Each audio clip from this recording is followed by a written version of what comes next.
Well, hello. First of all, congratulations on your top 16. So, who are you and what did you play? I'm Fabian. I played a breaker variant of Yummy, and it worked out really well. Oh, nice, nice. Let's see, what did you play exactly? So first for the Yummy cards, it's 3 Cupsy, and then 3 Marshmallow, and then 2 and 2 of both Cookie and Lollipop. This is just consistent enough to just usually open at least one name, which for Yummy obviously is full combo. If you're going first and going second, you don't want to see too many names because it will harm the chances of actually seeing breakers. Okay, okay. Wouldn't change anything about those ratios. Then for the rest of the Yummy cards, it's just 2 surprise, and I've chosen to still play both of the field spells because the utility of just having the pop with a Croaky comes in way too often for me to get in a controlling grind game, which is what I'm going for. It's not usually an OTK variant, but it does actually happen. But the control variant of having the second field spell and also being able to recycle from banished is too important for me to not play. Then as a secondary starter engine, I am playing 3 Engage and Hornet Drones. And because I'm playing a quick play heavy variant, I am also playing 1 Widow Anchor as an additional search target. The Widow Anchor itself didn't come up as much. It's more so that the additional target for Engage definitely came up, and it has given me many, like, throughout the weekend at least, let's say 3 to 4 draws, which is just a bonus, or just additional draws is just nice. Would you keep it with the Widow Anchor or would you change it with another Sky Striker spell? In hindsight, maybe Shark Cannon would have had a bigger impact, but at the same time, going first is the moment I keep this in. If I go second, I side 2 of these, I side an Engage and the Widow Anchor out of the deck, because it just doesn't have enough impact for the board breaking specifically. So the Widow Anchor is fine. You could also do Shark Cannon, but it's I don't think it's of that much importance. Personal preference. Then for the breaker spells, so there's 3 Fallen and the Virtuous, which might actually be the most popular quick play of the format. Then I am main decking 1 Called By because I am already on a high quick play count. 3 Droplets, which just an insane card. And then I am also main decking 3 copies of Forbidden Crown, which came up a lot. It's unexpected for most opponents, especially game 1. It just turns off a body essentially, and that can really just be enough to accept just finish a combo for someone, or make sure that they can't actually get to a decent end board, or at the same time that they're not able to actually play into your board because the card is just hard stuck on the field. And were you happy with your choice of playing breakers instead of hand traps? Yeah, for sure. I felt beforehand that hand traps were too slow. It's just trading 1 for 1, and if your opponent has the additional extender, you just lose. And at the same time, even if you trade equal, you can most of the time end up in like a top deck war, which for Yummy, if you see a name, it's good, but otherwise you just draw like another hand trap and it's kind of useless. And if they just get a starter that doesn't actually interact with that specific hand trap, and you just lose anyway. So this always works? It's way more flexible, you have way more room in your interactions. You just do and feel how you like and just play it the way you want. And an additional option to play this way for me was to play triple Radiant Typhoon Vision, because with the hand trap variant, the amount of drawing you actually do is way too low. So the deck rotation is too slow to actually keep a consistent gameplay against grindy decks like Dracotil. And Radiant Typhoon Vision actually helps a lot with that. And with the amount of quick plays I'm playing, it's consistently always up. And it just, yeah, it's been amazing. It's been ashed so many times as well, because on my turn I'll go draw phase and I'll immediately activate this, and people think you are playing Radiant Typhoon. They'll just ash this, and then you go standby main, you normal summon Cupsy, and then you just win the game from there. It's misled a lot of people on the just thinking that I'm on the wrong, or putting them on the wrong foot rather. Just them making assumptions. And then I'm also playing 1 MST. the one of the search. Just if I have multiple copies and I don't feel the need to discard the one of the other, and I feel MST is good in the matchup, I can just add it. Usually also just going second, I'll side one of each out, because going second, it provides a lot less value, and I'd rather see specific hand traps or other specific breakers. Okay, sounds good. And then for the last part, so the actual small part of hand traps that I am playing, I felt 3 full loss in the main deck was mandatory this format. I think I saw them 2 or 3 times during the entire weekend when I went second. So, and I won most of my dice rolls, so when I went first, they were kind of useless in my hand, but I can still normal summon and make All Mirage. So that's nice. When it came up, it was good. And I didn't see them a lot, but it's I don't regret playing them at all. And then I played triple Imperm and triple Purge, because I wanted to play hand traps that wouldn't actually make K9 variants live. I wanted to play hand traps that wouldn't play into the talents cards, thrust cards, because I expected a bit more of the breaker variants, and that also turns up the amount of thrust and talents that are being played in the format. So this just felt good. It also interacts really well with most of the popular decks in the meta. It can hit the Crosseia, it can hit the Varun, it can hit the Dracotail fusion, like the Arthelion on summon. So you're forcing a resource grind that usually, if you have a decent hand, will end up favorable for you. Sounds good. Anything you wanted to change after this tournament in the main deck, or were you happy nothing. with the result? Nothing of the main deck. It felt perfect the way I played it. I genuinely don't think I would want to change anything. It's 42 cards. I really considered getting it down to 40, but I had no clue what I wanted to cut. Because you could cut a Crown, you could cut a Fallen in the Virtues, you could cut something, but I wanted to see all of the cards equally. So I'm perfectly happy with 42, and the deck is still consistent enough with the 1-card starters in Yummy. Fair enough. Then for the extra deck, I have the I have 2 targets for Fallen in the Virtuous, because these will just rotate, so I can at least always resolve all 3 of my copies.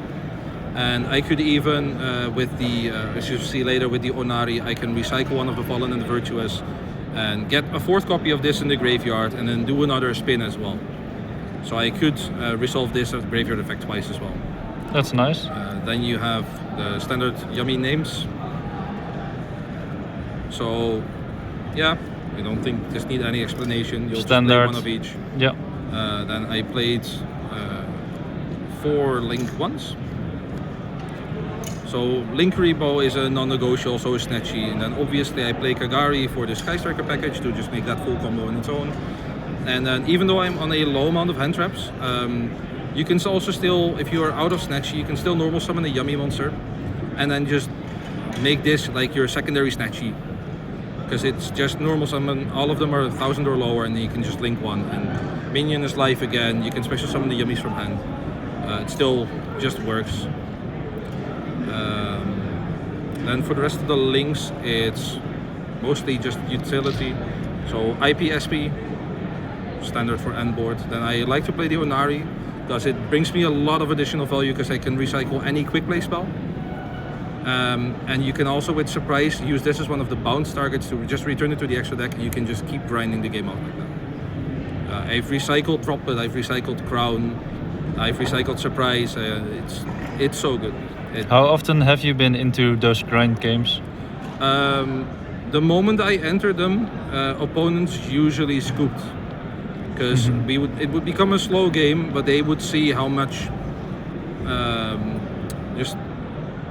what's the word? Follow-up. How much follow-up I'd have and how much I could recycle everything.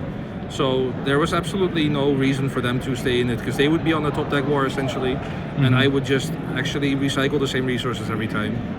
And I could just pick out the specific counter spell or a quick play spell that's in my graveyard that would just stop any top deck regardless. Then I respected Lunalight too much, because I didn't play a single one of them.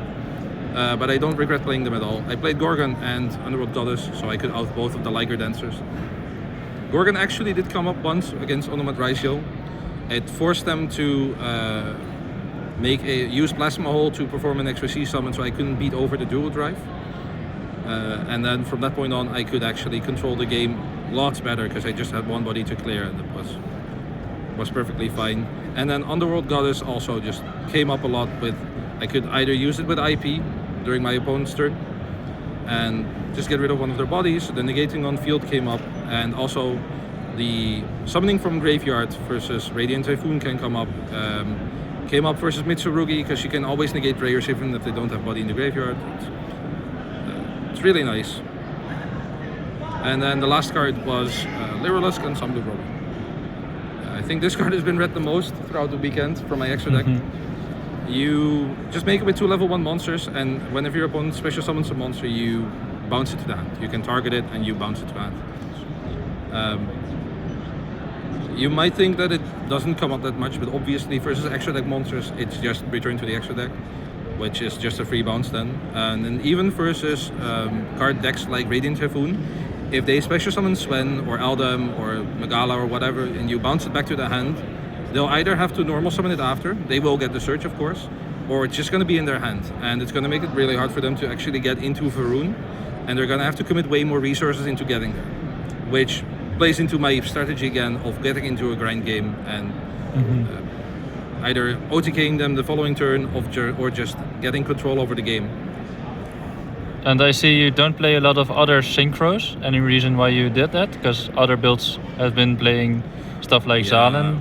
People play Zalen, they play Cupid Pitch and Zalen. One of the reasons is space. I wanted to respect Luna Light, as I said, maybe too much. But I also felt like the synchros were something that you use in the hand trap variant of the deck, because you could normal summon an Ash Blossom or an Ogre or whatnot and have a higher level tuner on the field with that. And it's also something that costs so many resources to actually invest into before actually having any semblance of an end board. And that just didn't feel worth it to me. And with the variant of the deck that I'm running, it's definitely not worth it. No, nice. And for the side deck, I just chose to actually run mostly hand traps in the side deck, and I just wanted to have the most high impact cards versus the most of the matchups that were coming around. So obviously the 2 draws for any Mitsurugi variant, but also versus Radiant Typhoon can just immediately end their turn and win you the game. Then I did choose to play 3 Perulia as an additional card to just side in going second, so I could find more breakers. I didn't actually see that many K9 variants, but it's also still a good card versus Radiant Typhoon.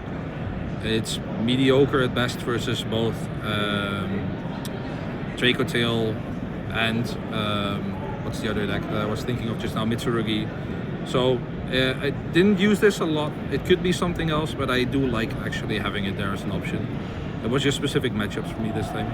Then as the Radiant or the Draco Tail counter, I chose to play Retaliating Sea, which just makes it again so that they have to invest resources to clear this.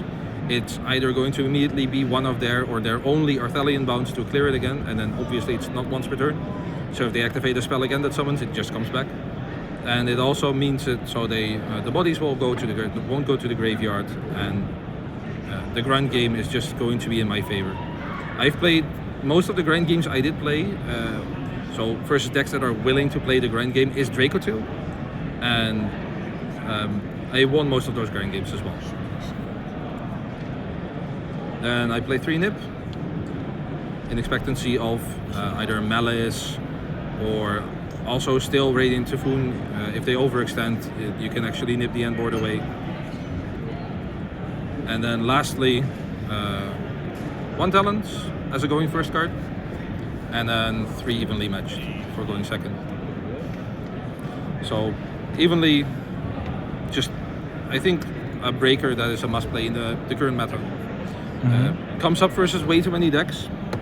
The only deck that really has a game one, well, it really has an answer to it is Radiant Typhoon. And Radiant Typhoon will have to use Mandate, but because of the amount of quick play spells I play, I can actually either chain my own Fallen in the Virtues and just pop it, or I can chain Wind Droplet, as you might have seen on feature, and just send it to the graveyard, and then they can't even chain with traps anymore, and the board is just wiped out of the deck.